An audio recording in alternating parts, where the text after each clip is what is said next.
Industries that operate during the night have a reason to smile after President Uhuru Kenyata has today lifted the nationwide dusk to dawn curfew with immediate effect. The president, who was addressing the nation during the Mashujaa Day celebrations in Kirinyaga, cited declining number of positive cases as a reason for lifting the curfew. Now, the dusk to dawn curfew has been in effect since March 2020, when the COVID-19 cases were recorded in the country. God bless Kenya. Asanteni sana. It was a moment that many Kenyans were waiting for, the lifting of the dusk to dawn curfew that has been in effect since March last year. President Uhuru Kenyata has today brought to an end of what many Kenyans termed as a punitive measure that saw the entertainment and hospitality industry cry losses since it was imposed. The president announced the lifting of the dusk to dawn curfew with immediate effect during the Mashujaa Day fete held at the Wanguru Stadium in Kirinyaga County. Protocols. In the same regard, and by the authority vested in me as president, I hereby order and direct that the nationwide dusk to dawn curfew that has been in effect from the 27th of March 2020 be and is hereby vacated with immediate effect. Asante sana, God bless you, and God bless Kenya. Asanteni sana.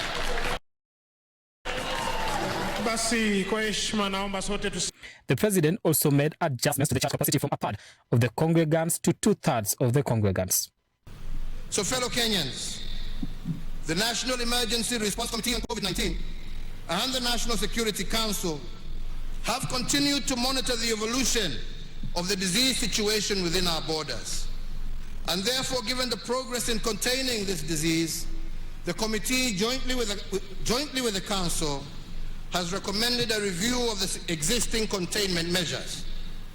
Accordingly, the number of persons gathering for in-person worship is now reviewed upwards from 1/3 of the congregants to 2/3, provided they adhere to all the health. The directive was first sanctioned in March 2020 to curb the spread of the COVID-19 pandemic that has since plagued the world. The move to lift the curfew comes at a time when Kenyans decry the protocol following the many political gatherings that have been happening, throwing caution to the wind on the spread of COVID-19. Kenya has now recorded a positivity rate of 2.3% in the fight against the COVID-19 virus. 13th intervention is in the area of vaccine production.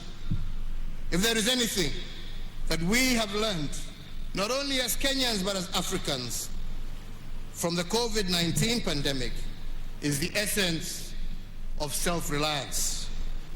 As the first step towards this goal, we as a government have established a company to facilitate this venture in the name of Kenya Biovax Limited, and therefore the Ministry of Health should operationalize this company to build a form and fill and eventually manufacture vaccines in our country by Easter of next year. The country has received over 7 million vaccines and fully vaccinated over 1 million people, with over 3 million people having taken the first dose. The vaccine uptake now stands at 35.5%. Fellow Kenyans, on the 29th of June 2021, during my 16th address on the COVID-19 pandemic, I pledged to the nation that by Christmas this year, we would have vaccinated over 10 million adults. Today, I am pleased to confirm to the nation that we are on course to realize this target. As of today, Brian Amwai, Look Up TV, Nairobi.